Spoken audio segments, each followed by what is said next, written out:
Let's understand what is the heel pain. So as I've told you that when it comes to the back pain, uh, and after learning the back pain, the next important and common pain which we hear or see in the OPD is the heel pain. So before understanding the heel pain, I have come up with an idea that we are going to learn only 4 tables today. So this is the first table, then we have 3 more tables to go, and then you will complete your heel pain. Right? So here when I teach students like you, the main focus is on diagnosing the case rather than the treatment, right? So usually at your level they ask you about how to diagnose a case, right? So what are the conditions, how do you test the condition, how do you take the history, and how do you come to a diagnosis is very, very important. So that is why whenever you see the questions such as in NEET UG, I mean like in the NEET PG, most what you see is what is the investigation of the choice, how do you arrive at the diagnosis is most important than understanding the treatment. So basic treatments are helpful for you, like what is the first basic treatment we give or what is the treatment ladder we treat. Okay, so not going much into details about the treatment today, let us focus about how to arrive at a diagnosis for any patient who arrives at OPD with the heel pain, right? So good evening, cricket programmer. Good evening, Suraj. So now, so first thing, whenever they come with the heel pain, the reasons are many, but the most important thing what you have to remember is the mechanical heel pain. So this is most important thing. So why it is the most important thing? Because when you see the heel, as I've already mentioned that 15% of the people who come to the OPD are presenting with the heel pain. So this is the general analysis. Okay, so now let us see why the knee mechanical is very much important to us. So when I tell you mechanical, because it is mainly the weight loading area. So when you stand or when you walk, the heel is very, very important. So this is the weight loading area in the body. So the entire body, you see, the weight is taken at that particular heel area. And if you see the gait, you have two variations, right? In the gait, two phases, the stance phase and the swing phase. So in the both the phases, this calcaneum area or the heel area is an important area for, walking and standing straight. Okay, so there are various causes for the heel pain. The first and the foremost one is your mechanical heel pain. So what is mechanical? So the biomechanics get altered here, and now the patient presents with your pain. The other things could be your neurological. So certain and nerve entrapment syndromes will present as heel pain. Then arthritic. So certain diseases are related with the heel pain in case of your arthritis. Then traumatic. So trauma, very, very easy. So patient here with the trauma, they come with what? They come with an acute history of fall. So it is an acute condition. It is very easily diagnosed. They come with history of fall, and mostly what you suspect, the most common thing we see is the either a calcaneal fracture, right, or a TA rupture. So TA tear and the calcaneal fracture, these two are the traumatic events which presents with the heel pain. What are the others? So others could be either they could be a malignancy such, right, or they could be apophysitis like the tibial tuberosity apophysitis. You also have the calcaneal apophysitis. Mainly you see this in the adults, right? So these are certain other conditions, not very, very usually seen. Okay, so now let us understand what is the most common cause, that being your mechanical heel pain. Okay, walaikum assalam, Mutahir. So now, before understanding what is heel pain, I will tell you a case scenario. So this is a very, very common case scenario. So here comes an young male patient. So here comes an young male patient, right, who age of, whenever I say young, it is usually the second decade, right? Let us take it as 23 years old male patient, right? So usually 23 to 25 years old is the criteria for it, or else female with age group of 34 to 38 years, right? So now what they present with, they present with the heel pain. Okay, so this is the first symptom they come. So they will tell you that my right heel is aching since so many months because it is a chronic condition, so they come with 3 to 4 months of history. Because in the first 2 months, what they do, they take all their required home remedies, they try all the home remedies, they talk to all the relatives, everybody, they share their problem, and finally if they don't find any solution, then they come to us asking what is the uh, treatment for it. So typically it will be a male patient or a female patient of middle age group and with a history of heel pain of 3 to 4 months. And now you have to ask this particular history, when is the pain? So pain duration and how does it start? How does it starts? So the first and foremost clue for you to understand whether this is a heel pain or not is that the point of, they'll tell you that the pain is in the sole area, so the foot, the sole area, they will tell you the pain, and usually in the morning as soon as they get up. Okay, as soon as they wake up, they will have this pain, and this pain will decrease on activity. Okay, decrease on the activity. So all, yeah, suggested by the relatives, all the home remedies they will try, and they'll tell you that typically this pain is present in the morning as soon as they get up. The first step is painful, and as they do their work, neglecting the pain or bearing that pain, as they walk, as they do their normal routine work, the pain decreases after 15 or 20 steps. So this is the classical history they tell you, and they'll tell you that. So if you ask them deep, they'll tell you there would be a recent increase in the weight or recent activity start. Like usually when we see this complaints, yes, typically in January. Why January? Because new year, Jan 1st, they start their regular various high activities like running, jogging, skipping and all those to reduce the weight, and mid Jan they come to us, or in February or March they come to us telling that they have this heel pain. So there will be some history of increased weight or increased activity, recent activity change or recent activity start. Okay, and sometimes there would be shoe wear issues. Okay, so they would have changed this shoe wears, or they would have continued without changing the shoe wears. So some shoe wear issues would be there. So this is all a typical relevant history. So what do you think would be the diagnosis?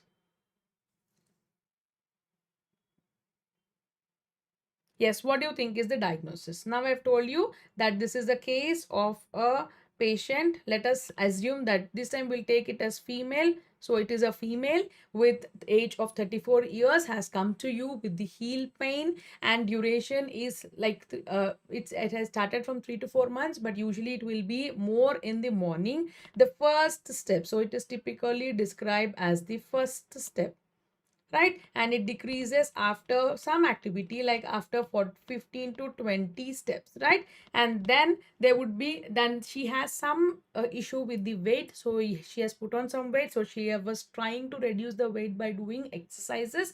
Now because of this heel pain, she has stopped doing the exercises, right? So what is your diagnosis? Yes, so what do you think is the diagnosis? Yes, any common diagnosis you can think related to the heel pain?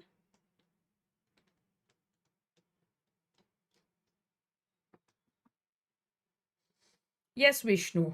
Very good. So whenever we tell such an history, so the first and foremost diagnosis which should come to your mind is nothing but your plantar fasciitis, right? So this is the most common diagnosis which is made with the heel pain, and common diagnosis is commonly correct, right? So this is the common diagnosis. So plantar fasciitis, windlass test, very good. Plantar fasciitis is the answer. So usually whenever they want to ask you about plantar fasciitis, they will tell you that a patient middle age group usually walk with the pain in the heel, and the first step, as soon as morning they wake up, they will have pain, and this will be decreased with certain activity, right? So that is what is called as the windlass mechanism of the plantar fascia. right? So because of that, as soon as they wake up with the pain in the heel. Okay, so now let us understand what is plantar fasciitis. So whenever they say heel pain, think there are two types of the heel pain. One is the plantar heel pain, that is the pain which is present in the sole, and the second one is the posterior heel pain, right? So for that, what you have to do is you have to examine the pain. So you have to examine where is actually the patient feeling the pain, the tender points. So either it is in the plantar area or in the posterior part of the heel area. So whenever it is a plantar area, I am taking you to the next pathway. For the first one, you're going to ask about the heal, right? Whether now you're going to decide whether it is a neurological problem, that it is a traumatic problem, or what is the problem. So here there is no history of trauma, because 3 to 4 months there is no history of trauma, so there is no decreased sensations or nothing, so there is no neurology which is involved, right? And second one, there is no other things which we can rule out. So this tumors we can only see it on the x-ray, right? And there are no arthritic changes, so there is no history of arthritis, right? So this is a purely a mechanical thing, because it has started with increase in the weight and some activity related changes, right? So whenever it is something mechanical, you can think and you see the tenderness is in the plantar area. So this plantar heel pain can be because of your plantar fasciitis or your calcaneal spur, which is also called as the plantar spur syndrome, or recently they have diagnosed a condition which can be seen before plantar fasciitis, which is named as plantar fasciosis. This is just a one-step diagnosis before your fasciitis. Right. So what is actually the history I've told you? So they will have see, this is the history what I was talking about. So the first thing what they will have is the plantar heel pain. So you will see the tenderness is exactly in the plantar area. Okay, and then they will have some pain whenever there is an initial weight bearing, morning pain, and some pain which is related to the shoes, right? So shoe wear issues, right? So here I'm talking about this heel pain. So this is the plantar area, and typically for plantar fasciitis you will have pain here, or sometimes here, or sometimes on the medial side. So this is the medial side of the pain, or sometimes at the edge of the calcaneal tuberosity. This is the attachment of the plantar fascia, and usually what this is the area where they will tell you that is the plantar heel pain. And once you're done with the history, what you have to do, you're going to see the palpation. So palpation, you're going to press over the inferior heel or the plantar fascia area. Then you're going to identify whenever there is an abnormal arch defects, right? So you can also see for any atrophy of the fat pad. So this is the atrophy of the fat pad, if there is any problem with the fat pad. Okay, so that is the thing which you have to see for. And again, you're going to ask them they are associated with any arthritic changes, that if they have any rheumatoid arthritis or Rhesus disease or any ankylosing spondylitis or all such things you are going to ask, okay, for understanding whether this is related to arthritis or not. So radiographs usually we don't take, but why we take radiographs is to identify this condition which is called as the spur. So whenever you ask for the x-ray, so this is what you're looking for. So plantar fasciitis can be associated with the spur or not. Okay, but the treatment doesn't change. Spur will not increase anything. Sometimes this spur will aggravate the pain. Otherwise, the treatment remains the same. So one thing what you can see is it is either the plantar fasciitis with the spur or plantar fasciitis without the spur. Okay, so now let us see few important points which is related to the plantar fasciitis. So today we are going to discuss in detail about the plantar fasciitis, because this is very important clinical condition which we see whenever somebody is presenting with the heel pain. So as I've told you, the plantar heel pain is mainly because of the biomechanical stress. So stress of what? Stress of your plantar fascia or the enthesis of your calcaneal tuberosity. So already we have dealt. So plantar fascia is an extension, right? So this is the extension. So plantar fascia starts right from your calcaneal tuberosity to your toes like this.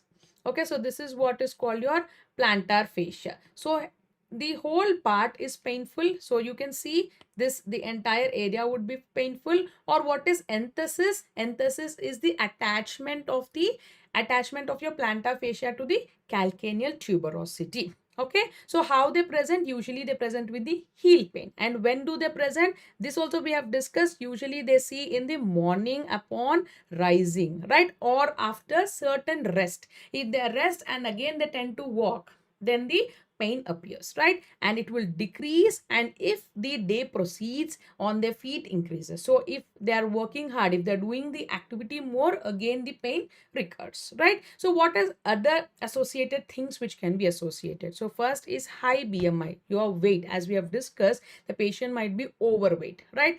Inappropriate shoe wear. So we have already discussed inappropriate shoe wear. Sometimes there could be tightness of the tendinoachilles because of, any abnormal activity or, tight shoe wears, right? And you can see there is a pain which is present on the inferior heel.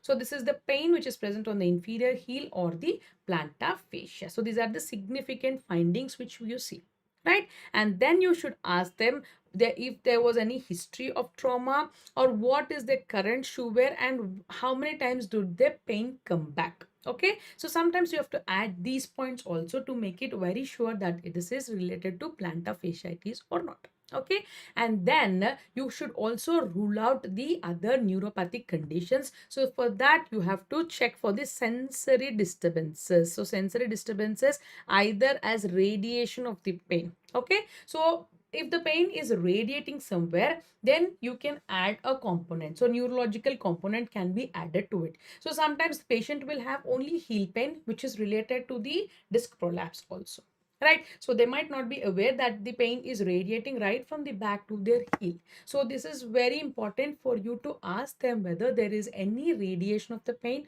or any presence of the sensory disturbances before jumping into the conclusion for your plantar fasciitis, right? And then how do I examine? So we are very much sure with the history that this could be plantar fasciitis, but there are n number of causes for the heel pain, not only plantar fasciitis. So to rule out all other causes, first you have to check for the range of the movement. So if you want to examine a patient with plantar fasciitis, what you are going to do, you have to check for the range of motion of the foot and ankle, and in that mainly what you see, limitation of the ankle dorsiflexion. So why limitation of the ankle dorsiflexion? So here you will see whether it is the tightness of the tendinoachilles which is causing the heel pain, right? So this is very important. So whenever you diagnose, you have to palpate the heel, palpate the plantar fascia area, then you have to check for the range of the movements, and then you're going to observe for the swelling or atrophy of the heel pad,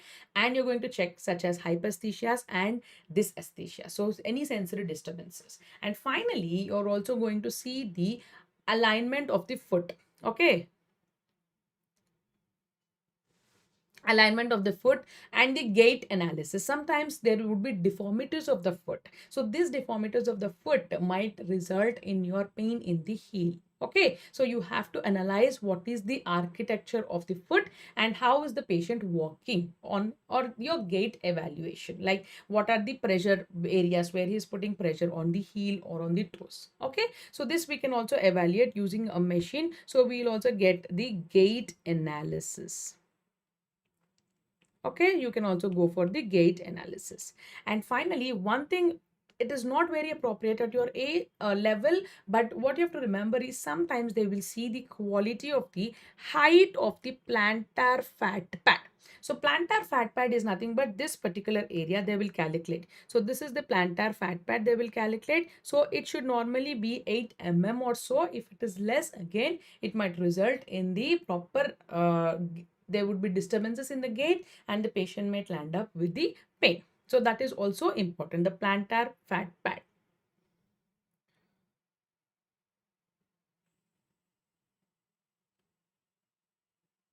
Yeah, sudden landing of the feet, sometimes also might result in the pain. That is acute pain, right? So acute pain because of any sprain in the ligament. So there's, yes, it could be there. It could happen.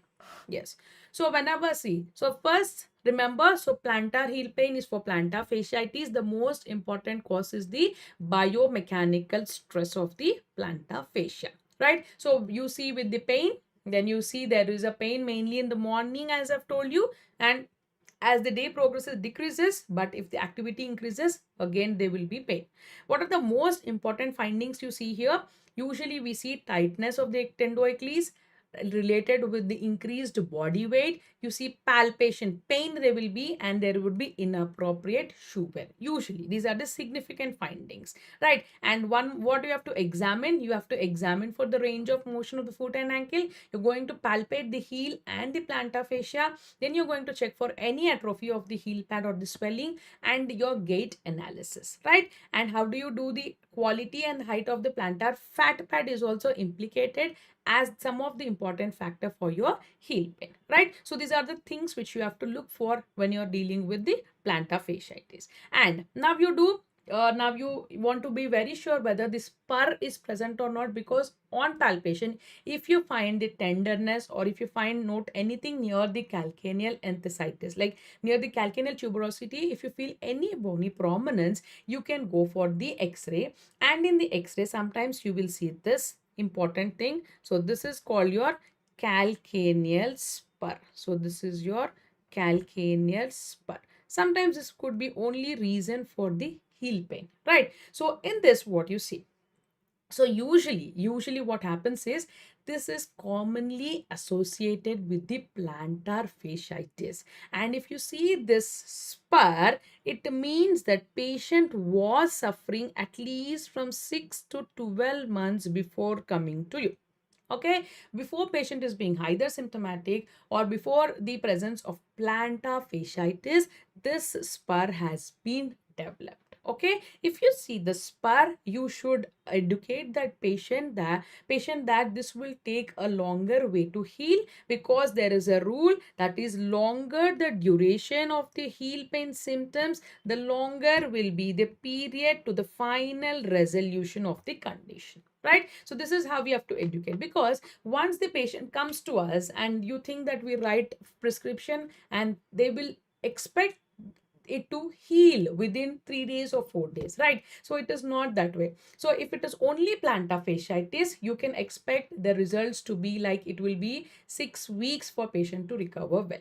But if it is inferior, if calcaneal spur is there, then you have to educate them. It would take 3 to 6 months for them to heal, right? So this is how we are going to diagnose it, and you're going to educate the patient. So this is the calcaneal spur I was talking about. And the plantar fasciitis is an inflammatory condition which cannot be seen on the x-ray. So why you take the x-ray? You take the x-ray because you want to see the other conditions, like whether it is associated with the spur or the fat pad. You can also see how much is the fat pad, and if there is an atrophy of the fat pad on the clinical examination, you can measure the fat pad, and this could also be a significant factor for your heel pain, right? So this is about the plantar fasciitis and your spur syndrome. So how do you treat it? So now you have come to a diagnosis that this could be either plantar fasciitis or the spur, and how do you treat it?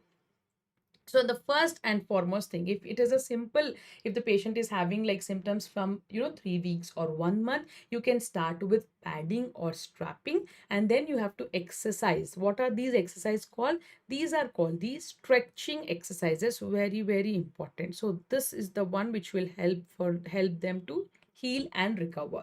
So you have to tell them that padding or strapping, stretching exercise, sometimes your arch support, and definitely you will start with the anti-inflammatory, right? Anti-inflammatory, so that this will help them to relieve from the inflammation. And I've told you it will take 6 weeks for them to see these symptoms. So you see the symptoms to respond, like they will have decrease in the pain and they will feel better. Usually you have to wait till 6 weeks, but anti-inflammatory we will prescribe for 2 weeks, and then we will tell them to do the stretching exercises. And now if the patient is not very happy with these all treatment, then what we do is we try an steroid injection. So this is called the corticosteroid injection, and then you will put them in splints, and immobilization can be done, and this can be done for a period of 6 months. And after 6 months, still the patient is not happy, then we go for a fasciotomy. So that is what is plantar fascia. So fasciotomy we do, and this fasciotomy, so this fasciotomy can be done with a complete open, or nowadays they do with the endoscopic mini incision. Right. So endoscopic incision or the open, you will do fasciotomy, and then extracorporeal shock wave therapy can also be done. So this is a form of physiotherapy which we do. So these are all the treatment for your plantar heel pain. Right. Yeah, this can also be done. So that is also a part of the exercises, rolling your foot over the water bottle. Yes. So that is the treatment. So how do you diagnose it? You will feel for the tenderness. So what actually we do is we feel for this tenderness, and then you will examine for the limitation of the movements. That is the thickness of the Tendinopathy. Right? So that is about the plantar heel pain. So now let us see if the same patient, so if there is a patient, now you were thinking the patient has come with the heel pain, right? So he has come with the heel pain and he has told you all the symptoms that the patient is having pain, that is from 3 to 4 months. Then again it is more in the morning, right? And he's like a little bit confused whether it has been decreased or not, but he says that there is a pain in the morning, and some shoe wear problem is also there because the pain increases with shoe. Okay, with the shoe wear the pain increases. And now when you palpate, so on palpation what happened? Palpation, you see no plantar heel pain. So there is no plantar heel pain which you see, but instead what you have diagnosed is the posterior heel, there is a pain. So exactly near Tendinopathy insertion, you will find there is a pain. Okay, so now what could be this diagnosis? So till now we have seen that there is a patient with the plantar heel pain. So the tenderness was in the plantar heel, and then you are very happy because it is a plantar fasciitis. You have gone for X-ray, you need to see the spur, and everything is very eye-opening for you, and you have described how the pain will occur and what are the care should be taken and all. Now there is one more patient who is again 25 years old patient. Now this is a female patient, and now she has come with the heel pain.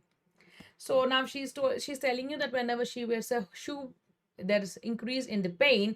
And now on the examination, you find that there is a tendinoachilles insertion. You have the tenderness. So what could be the diagnosis for such a condition?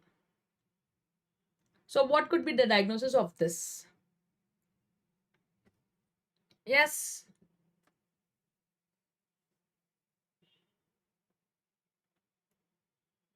So what could be the diagnosis for this?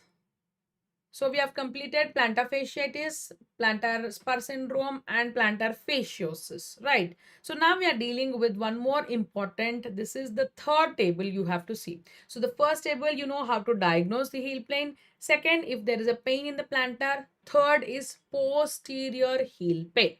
There are two important conditions which you have to remember. One is the insertional Achilles tendinopathy, and the second one is your Haglund's bursitis. So these are the two important conditions. Yes. So the Haglund's bursitis and the insertional Achilles tendinopathy, these two usually occur, they are not very easy to diagnose on the clinically. You have to be little very specific. So now let us see how to diagnose these two conditions. So there are two important conditions. One is insertional Achilles tendinopathy. The second one is enthesopathy. A second one is your Haglund's bursitis. Okay. So this enthesopathy is usually also seen in your ankylosing spondylitis. So you have to be very clear that sometimes the patient, they will tell you that this male patient, usually ankylosing spondylitis seen in male. So if they tell you bilateral heel pain, and in the male, that two young males, so you have to be very clear that it could be enthesopathy. Okay, this enthesopathy is tendoachilles enthesopathy. So this is actually a diagnosis for your ankylosing spondylitis. Okay, so there are two important things. One is Achilles enthesopathy or tendinopathy. The second one is your Haglund's bursitis. So let us see what is the significant difference between the two. So history is almost similar. So usually what happens is there is a posterior heel pain. So posterior heel pain usually in the tendinopathy, and it is a chronic. This is a chronic condition. Okay, so usually associated with the shoe. So both of them you see with the shoe, right? So here again the symptoms will be relieved by using backless shoes or the barefoot. Haglund's sometimes they present with the morning. So this is somewhat, not very significant, but sometimes you can see that this is present in the morning pain, as we have discussed as the plantar fasciitis, right? So here what is very important for you is usually the tenderness which is present is at the subcutaneous bony prominence, at the Achilles insertions, and Haglund's deformity, you see there is tenderness lateral to the Achilles tendon. So you will see sometimes the tenderness which is lateral to the Achilles, and this is sometimes which is present. The tendinopathy is mainly at the insertion. So the center of the calcaneal tuberosity, you will find that there is a pain. Okay, so very subtle differences you see. Otherwise everything is similar. But what helps us to diagnose is the X-ray, especially X-ray. In the X-ray you can very clearly see the Haglund's deformity, which is posterior superior prominence in the calcaneum. And here what you see is some erosions or calcifications which is at the insertion point. So you will see erosions at the insertions. Here you see there is a prominence. So that is the Haglund's deformity or your bursitis, and here is the insertional tendinopathy. So if you see, this is the prominence what I was talking about. So if you see, this is the prominence. So there is a prominence here. So there is a superior, posterior, superior. So you see there is a posterior superior prominence. So this is the tendo, this is the Haglund's deformity, right? So sometimes this Haglund's deformity or your tendinopathy can be associated with one more important thing, which is called as the retrocalcaneal bursitis. We call this as RCB. So this is called as the retrocalcaneal bursitis. So this is also one of the important diagnosis sometimes we can see, which is associated with either a Haglund's deformity or an enthesopathy. There is one more important bursa which is called as retroachilles bursitis. So these two can also be associated with the tendinopathy or Haglund's deformity, right? So you have to just take an X-ray and see. So now let us see what actually is Achilles enthesopathy. So when I tell you that this is enthesopathy, usually they present with the insidious onset, right? So there is a chronic onset. Okay, this is a chronic condition, and it is usually increased by walking, running, and the shoe pressure. So there is an increased pressure which is caused by the shoe.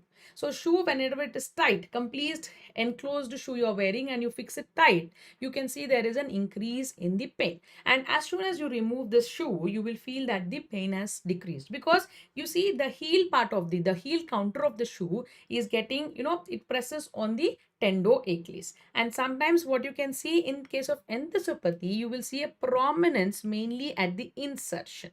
Okay, and insertions both on the medial side and on the lateral side, because it is a fan, it is like this the insertion is. So usually what we see is, you see the pain which is present mainly in the center, you can see pain on the either side of the insertion, right? So tenderness is more central, which is present everywhere. And I want you all to understand that there would be ruptures, and this is associated one important fluoroquinolones. So it is associated with one important fluoroquinolones usage.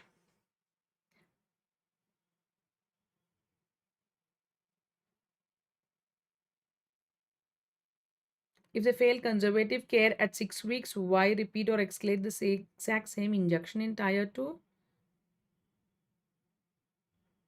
Yes, if they fail or if they're not responding to your conservative treatment, what we usually do is, so tier 1 is still up to the usage of anti-inflammatory. When they're going to corticosteroid injection, it is usually tier 2, right? So tier 2 is corticosteroid injection. Yeah, yes, you can also actually you can always evaluate other conditions also, because this is the most common diagnosis. I'm not telling this is 100% diagnosis for all the heel pains. Right. So if it is not plantar fascia, you have to always evaluate. So for the Baxter's nerve, you can see the sensation. So you can see the sensations which are, decreased, and you can see there is any neurological condition which is associated with it.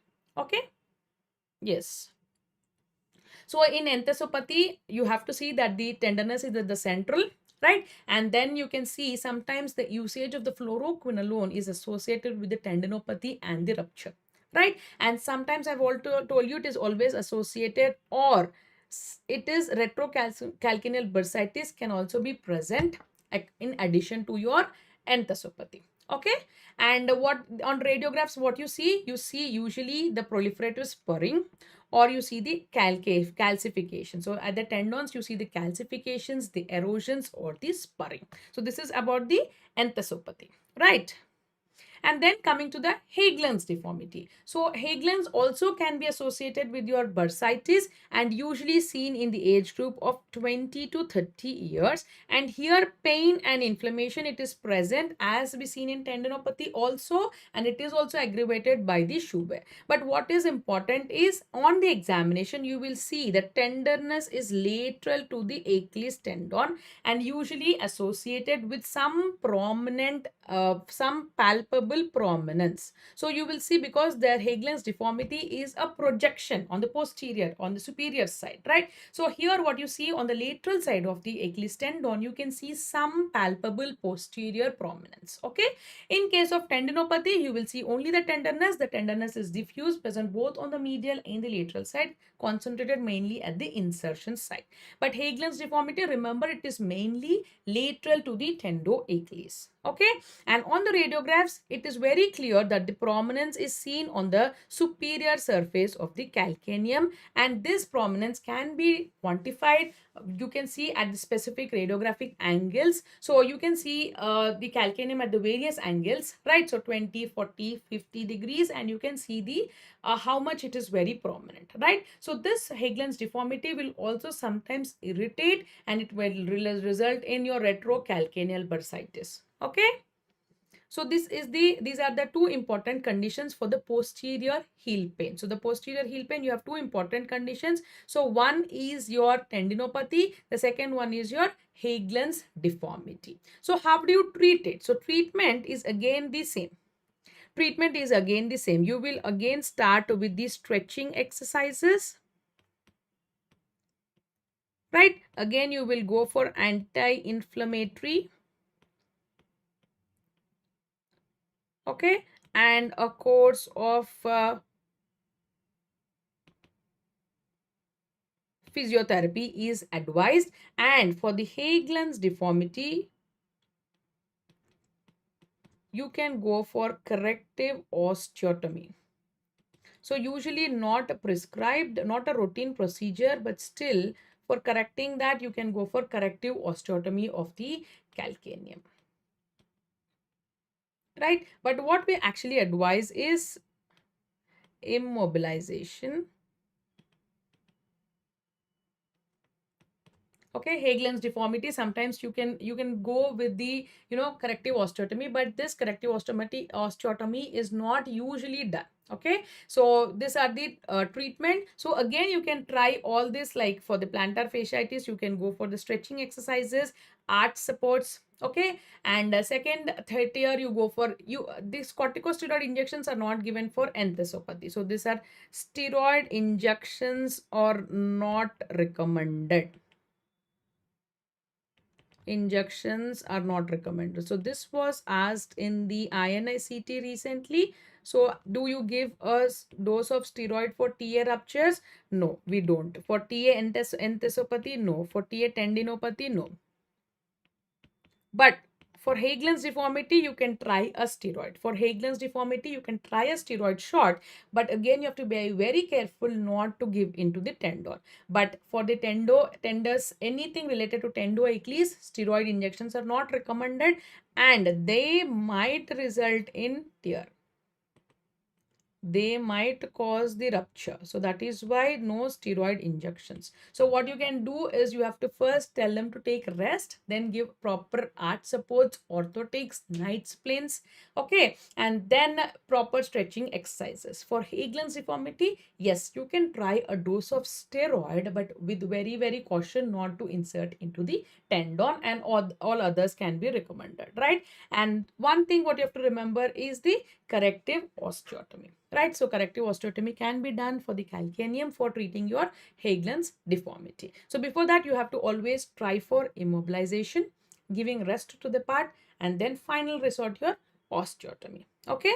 And finally, you see that if it is not all this, like Vishnu has told, that if they fail to react to conservative treatment, always keep in mind that these are the broad area where you can see there could be a neurological condition, there could be arthritic condition, there could be other conditions which are underlying. It is not always plantar fasciitis or your tendinopathy or your Haglund's deformity. Okay, so whenever you want to talk about the neurological conditions, it is the various nerves which are present over the foot can be involved, resulting in your tarsal tunnel or your entrapment syndrome, right? Entrapment syndrome or disc disease. Sometimes direct prolapse intervertebral in L5, S1 can also present with the heel pain. So that is why what is very important, you have to always ask about the radiating pain. So you should always ask about your radiating pain,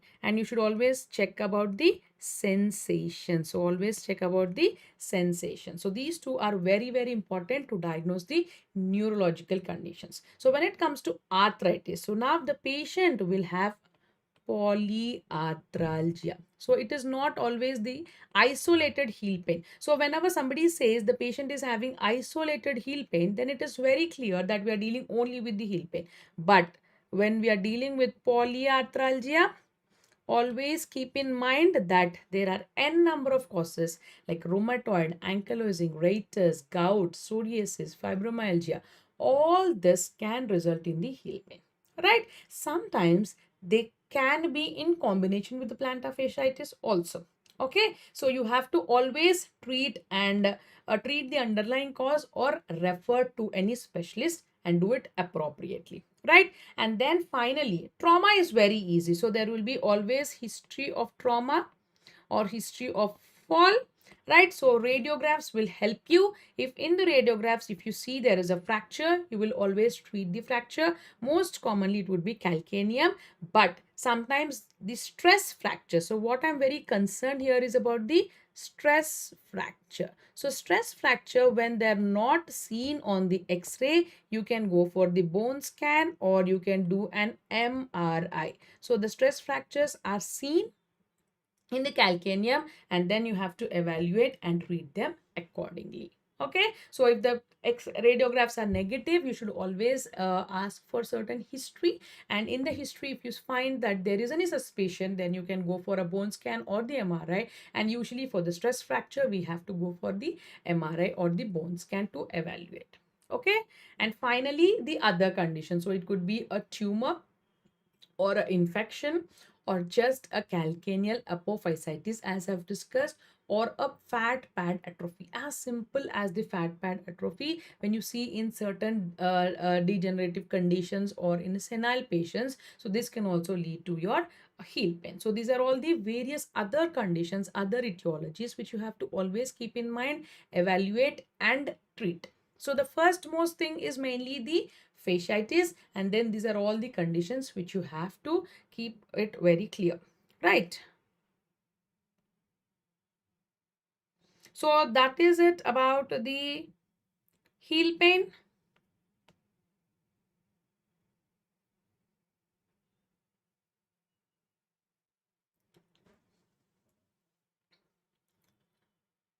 So mainly all these things which we see is on the radiograph. So whenever you are on doubt, you have to always do a proper evaluation with the radiograph. So heel, what we take is x-ray mainly on the lateral view. So you take heel on the lateral view, and one more important thing is the axial view. So this is called as the Harry's axial view. So this Harry's axial view is mainly what you have to diagnose for the calcaneum fractures, right? So these are the views which we take, and there are various conditions which we see. In case of x-rays, you can see such as your ground glass appearance in case of your Paget's disease, or erosions in case of your tendon so they will be completely eroded. I am just searching for the x-ray. So in the insertion, you will find that there will be calcifications, right? So tumor is completely, you can see, and which is not, a completely very big tumors on the calcaneum. Sometimes we can see like the lucency, right? So these are all the things which we see on the x-ray, right? So the x-ray is very important when we try to evaluate for other causes, and the examination is very important when you see for neurological conditions, like they have mentioned the history of radiation and the sensation. So these two are very, very important. So history and your clinical examination is important for diagnosing the neurological conditions, and all other conditions can be diagnosed on the x-rays. So this is about the heel pain, right? Any doubts?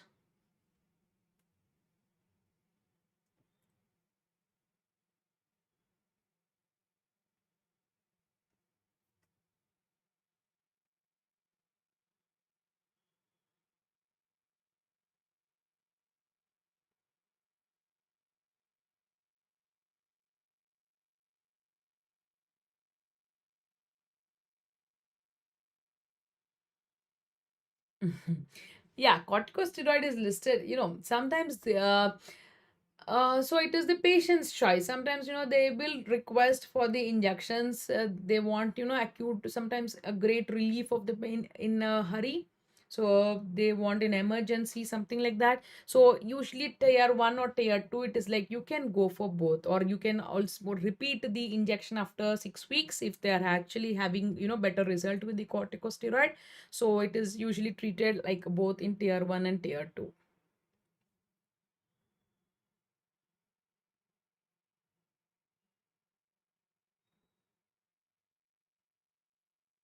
So any other doubts?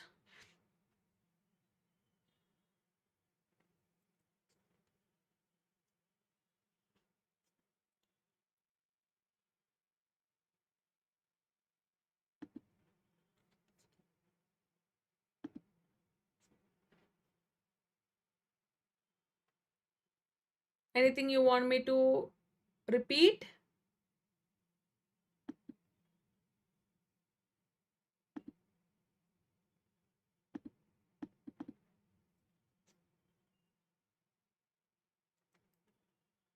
Yes.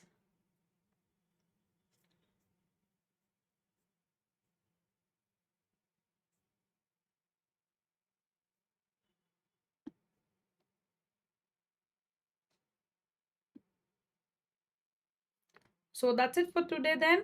Let's take so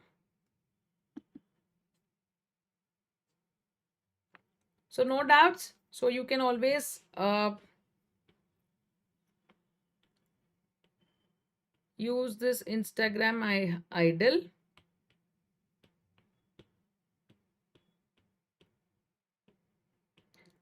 You can just text the doubts. Yes, of course, anybody who is interested to understand about the heel pain can watch, or you can text us under PW Meded. Right.